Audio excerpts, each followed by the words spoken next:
What's up, guys? Today we are making paleo nachos that I found from 40 Apron. So let's get to it. So we're going to start by doing our sweet potato, and then we're going to add in our minced garlic, our raw cashews, and then our chicken broth and our lemon juice. So I'm doing chicken broth because I'm not vegan, but if you are vegan, then you can do that because this is like a vegan queso, but it's so good.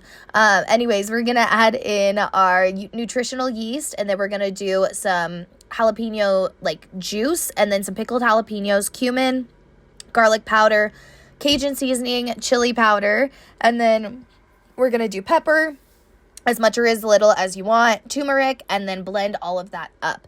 If it's still like too runny, you can add more sweet potato. Just make sure you microwave your sweet potato so that it is like mushy, and then it'll come out super thick like this. And then we're just gonna heat it up with some diced tomatoes with green chilies.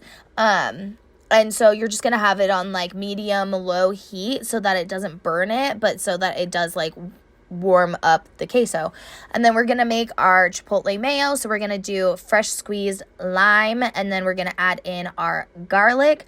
We're gonna put some salt in there, our adobo chilies, and plus the juice that they sit in. And then we're going to add in our mayo, and we're just going to blend all of that together.